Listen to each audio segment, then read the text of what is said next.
नमस्कार। नरेंद्र मोदी एक ऐसा नाम है जो संघर्ष और दूरदर्शिता का परिचायक है। साधारण शुरुआत से लेकर भारत के प्रधानमंत्री बनने तक मोदी जी की यात्रा किसी प्रेरणा से कम नहीं है।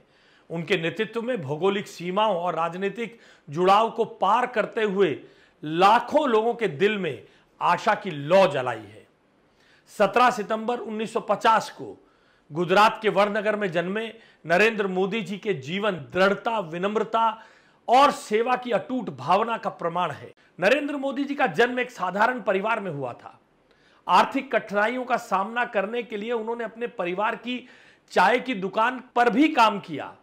स्नातक होने के बाद उन्होंने अपना घर देश की सेवा करने के लिए छोड़ दिया। मोदी जी ने 2 साल तक, जी हां, 2 साल तक भारत भर की यात्रा की, जिसमें मोदी जी ने अनेकों स्थानों पर, अनेकों धार्मिक केंद्रों पर विजिट किया।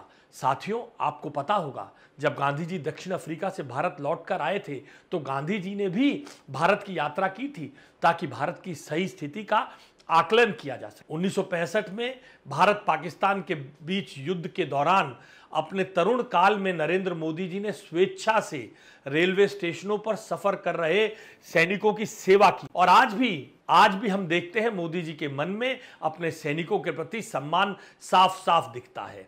चाहे वो 1 रैंक पेंशन हो, वादा निभाने की बात हो, या सैनिकों के साथ दिवाली मनाने की। साल 1975 में भारत के लोकतंत्र को कुचलते हुए इंदिरा जी के नेतृत्व वाली कांग्रेस सरकार ने देश भर में आपातकाल लगा दिया। सारे राजनीतिक नेता जेल में बंद थे।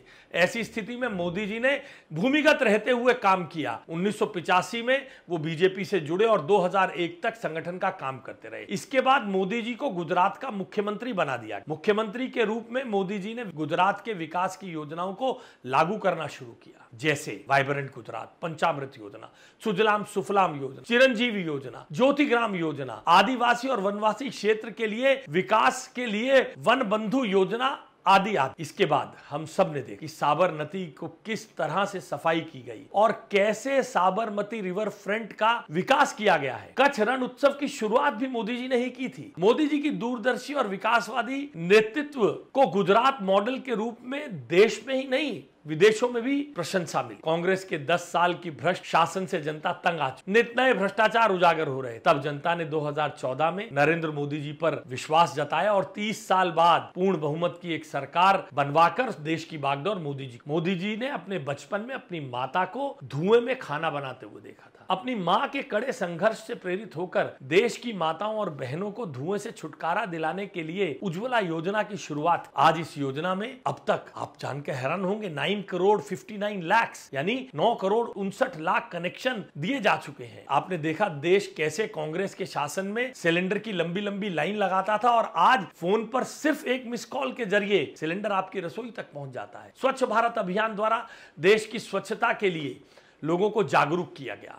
मेक इन इंडिया, ताकि घरेलू निर्माण को बढ़ावा मिले। डिजिटल इंडिया, ई गवर्नेंस और इंटरनेट कनेक्टिविटी के विस्तार से नौकरशाही के भ्रष्टाचार में कमी आई। लोग जनधन योजना का मजाक उड़ाते थे, मगर इससे बैंकिंग इंक्लूजन का कितना बड़ा काम हुआ ये हम सब ने देखा है। इसके अलावा जीएसटी काफी समय से लटका था। लोग कहते थे जो सरकार जीएसटी लाती है वापस नहीं आती, मगर नरेंद्र मोदी जी ने जीएसटी को लगाया भी, जनता को समझाया भी और पुनः ज्यादा बड़े बहुमत से वापस आकर देश की सेवा। इसके अलावा भारत के प्रथम उप प्रधानमंत्री एवं प्रथम गृह मंत्री सरदार वल्लभ भाई पटेल को समर्पित स्टैच्यू ऑफ यूनिटी का निर्माण, विश्व की सबसे बड़ी स्टैच्यू, जी हां, the tallest in the world, का श्रेय भारत के पास है।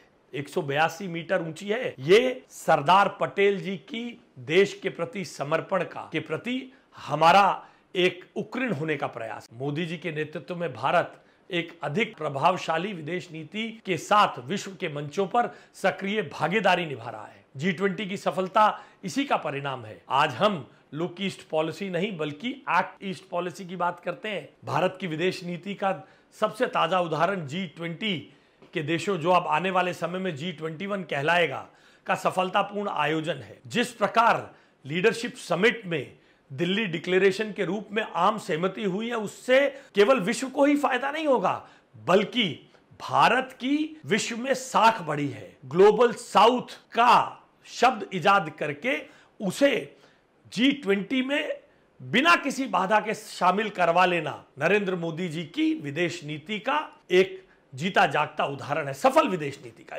इस समिट में अफ्रीकन यूनियन को स्थायी सदस्यता मिली और one earth, one family, one future पर भी जोर दिया गया। इसी कड़ी में मैं आशीष सूद, मोदी जी का एक कर्मठ सिपाही, माननीय नरेंद्र मोदी जी को इन सब उपलब्धियों की बधाई देने के साथ साथ 17 सितंबर को आने वाले जन्म दिवस पर हार्दिक शुभकामनाएं देता हूं, उनकी दीर्घायु की कामना करता हूं। इसी तरह वे देश के लिए, इसी तरह वे विश्व के लिए, इसी तरह भारत को विश्व गुरु बनाने के लिए अपना योगदान देते रहें, वे शतायु हों, ऐसी कामना करके मैं आप सबसे अनुरोध करता हूं, आप सब भी नरेंद्र मोदी जी के दीर्घ जीवन की कामना करते हुए देश के कल्याण में अपना सहयोग